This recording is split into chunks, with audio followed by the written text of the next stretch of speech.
All right, I got another question. Do you think Brock Purdy is done Yeah. for the season? Yeah. You think he's I mean, done for the season? if I was Purdy, I'd opt into my surgery right now. I'm like, why would I come back? You guys got me nothing. I'm going to go ahead and enjoy my newborn. I'm going to enjoy my contract. I'm going to go get my surgery, and I'll see you boys at training camp. See ya. Yeah, I mean, I guess if they are, they're punting really, it. Why would he come back? If they're still winning when the bye week comes around, then I could see him wanting to come back. But if they're not, and they didn't make a trade at the deadline, then what's the point of bringing back Brock Purdy right at the end of the season? I mean, dude, for what? I'll tell you right now, even if I am Brock Purdy, even if we're winning, all the more reason to play Mac. I mean, Mac's winning. Go with him. I'm not going to try and get more injured. I'm going to just sit here, enjoy my contract, enjoy my newborn. You guys didn't want to do anything, so I'm not going to rush myself back. I'm going to go ahead and stay healthy and protect myself and protect my job. It doesn't seem like he's getting closer to coming back. It's a very strange optic. He's out at practice. He can move around, but he's third in the depth chart. He goes on trips. He doesn't get suited up for the games. It doesn't seem like, I mean, if all these guys are out and they're not going to make a move to replace him, and they've kind of resigned to not winning the Super Bowl, then what? Then just why would I come back? Year, Brock. We'll see you next year. I don't I genuinely don't get the point of him coming back. I don't get it. You guys, the ownership, the GMs, you guys told us, oh yeah, we don't care enough. You guys aren't good enough to win anyways. So if I'm Brock Purdy, why would I risk destroying my foot? Like, why would I risk that? I don't want to get that surgery. That surgery, if you look at like the success rate, that thing can that can torch your mobility in your foot. So if I was him, I'd just chill. I'm not moving. I would go get whatever minor surgery I need to get, and I'd protect my body and be like, we're playing for 2026. That's what you guys told the locker room. Like, he could still be there, like Nick is, like Fred is in a boot, and he could still be there, be the quarterback, be the captain, be that guy. But see, I don't think Brock has it in him. I think he could. I think like Lamar Jackson would do the exact same, would do just that in this situation. Yeah. He did but it, I feel like Brock wants to be the good guy, and he wants to be the nice guy. And he's like, man, they just signed me to this contract.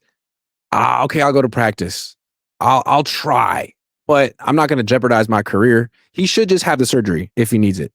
But I think he wants to show the team and the fans that he cares. It's like, man, we know you do, man. Like, it's not your fault, but you probably should shut it down. If I was him, I'd shut it down. And I wouldn't blame him at all if he shut it down. I'd be like, yeah, I mean, I'm not surprised.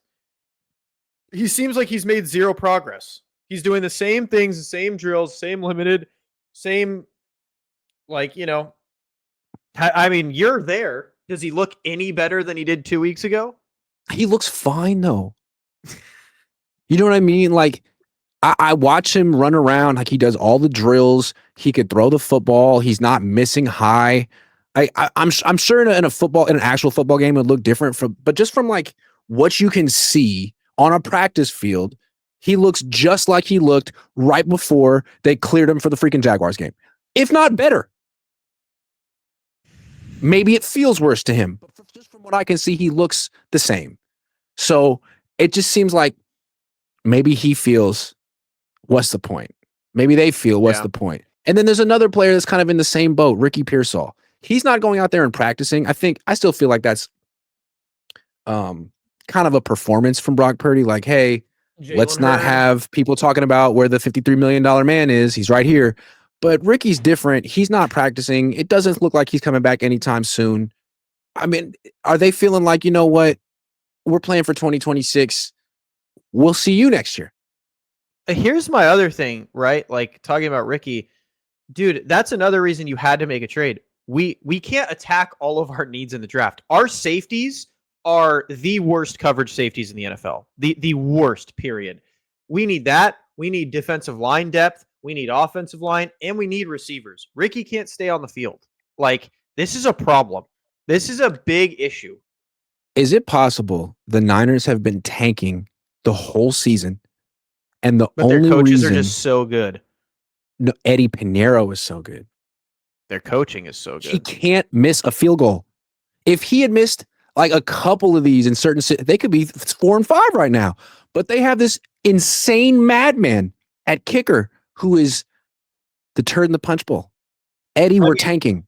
If they're tanking, Kyle and Sala are not on board. Kyle and Saul are very much not on board because they're coaching their asses off. They are not on board with that idea. But that's another thing. If you're tanking, trade Kittle, trade Christian. Why do you have them on the team? Trade them. That's true. Like the Niners are in this really strange quest to finish 10-7. Yeah, if you want to rebuild, it's so strange. And that's what I'm saying. I would prefer that. If you want to rebuild. Get rid of Christian, get rid of George, and just rebuild. Do what the Jets are doing. Yeah, they're good. We agree. They're elite players. No, but they don't want to tank. They don't want to tank, which is why they didn't trade any of those players or Juwan Jennings. They also don't want to go all in, which is why they didn't do anything. They just feel like if they could win 10 games and lose in the first round of the playoffs, that'll be a successful season. And they're well on their way to doing that. So why change? They're well on their way to accomplish what they wanted to accomplish, which was a perfectly mediocre season. I don't understand why that would be anyone's goal, but it is their goal, and they're going to achieve it. Golly. They're going to be like, well, we pulled a Tomlin. Look at us. No losing season. We made the first round of the playoffs. Be happy. So Corey Coleman says no more quest for 6, quest for 10-7, and barely missing the playoffs. Purgatory. Oh, it's purgatory. Sorry. It seemed like they were like, look, we have to slash prices. We're gonna take on $100 million in dead cap, but the Rams did that in 2023, and they went 10-7. So as long as we can just do what the Rams did, no one can get mad at us. Maybe they are trying to copy the Rams, but the Rams have Matthew Stafford. We have Brock Purdy. There's a massive discrepancy there, and again, the skill difference between the quarterbacks is the same as the skill difference between the GMs. You need that. I feel like you're being completely disingenuous right now, and it bothers me. Because you just compared the Rams starting quarterback to the 49ers backup quarterback. I don't understand why you would do that when we clearly see that Mac Jones can go toe-to-toe with Matthew Stafford in Stafford's house with inferior weapons and beat him. Dude, Mac looks phenomenal. I genuinely, and that's another thing I would have done at the trade deadline. A big listen, Brock. We're gonna go ahead. We're gonna rebuild. I wouldn't blame you. I know we need you to lift that no trade clause because we want you to thrive somewhere, man. We're gonna rebuild, and we're just gonna do it with a bunch of bridge guys. Trade him and keep Mac, and I'd be done. Can I just tell you a Brock Purdy fact? People still love Brock Purdy because of the story. He was Mr. Irrelevant, and he won his first 10 starts, and he went to the NFC Championship game as a rookie, and he got his elbow blown up. But since that 10th win, he started off 10-0 in the regular season. Since that day, he is 14-14 in the regular season. That's like a season and a half. 14-14. That's not great. And of course, win-loss record isn't a quarterback record, but it shows you what the Niners have been able to do as a team with him running around throwing picks. Now you bring in Mac Jones, who plays the opposite style from the pocket, and they're 5-2 with him. You have to keep this going. 14-14 is a pretty large sample size. Someone just said in chat that Purdy's nice enough to walk away if he wasn't wanted. No, he is not. You guys all said that all offseason. He's such a good guy. He's going to take a pay cut. Brock Purdy is all about his bread, guys. I don't know what to tell you. Here's my question about Mac Jones' win-loss record. When Jimmy had the win-loss record that was good, you could always be like, well, his team's really good. It's not really a reflection of him. It's a reflection of his teammates. And same with Brock. Although Brock is 14-14 his last 28, then you swap him out with Mac Jones on the same team and he's 5-2. How do you explain the 5-2 Mac Jones record when his team isn't good? Mac has a worse team than Purdy had last year. It's not a good team. It's the defense sucks. Insane. The running game sucks. The offensive line sucks. He's 5-2, and his numbers aren't even that great. Like, how do you explain it? The run game was good last week. I'm just saying. Sometimes you got to go. Sometimes you got to accept the unexplainable, man. It's working. It's freaking working. Mac Jones is better. But I think I mean, would you actually say that now? Because I said it or like, week 3, and no one wanted to say it. Do You think said it. Mac's My better? dad said it. I said it. He's better. Yeah, I think he's just better right now. Like, and whatever. We can play in this fairyland. Like, well, Brock in 2023. Oh, it's 2025. So, Mac Jones is better. Sure.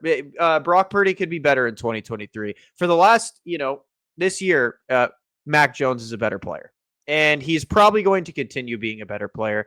Darnold was a better player. Remember how much flack you got for saying Brock Purdy was the 3rd best quarterback that summer with Trey Lance and Sam Darnold? And you said over and over, Sam Darnold's by far the best quarterback on this roster.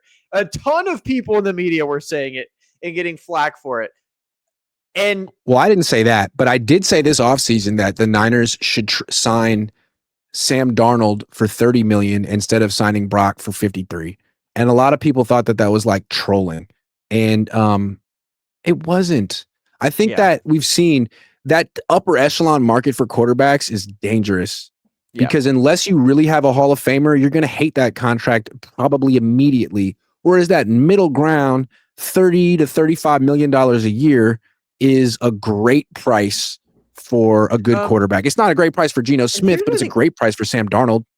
Why do the Niners always pay after one good year? Like they never just like sit on it. It's like, oh, you had one good year? Okay, yeah, we're going to pay you because of that. It happened with Nick. It happened with BA. It happened with Debo. It happened with Christian. And every single time it bites them in the ass. Like, why don't you guys just I just think Jed's emotional and impetuous. Maybe that's the wrong word. He hired Mike Singletary as a head coach after like 4 or 5 wins as an interim head coach. Like he just gets very excited. Gets excited.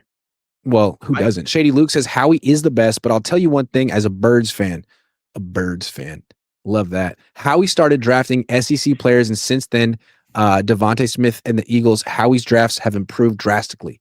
Well, we just drafted an SEC guy. It seems like the Niners managed to take the one Georgia defensive lineman you don't want to take.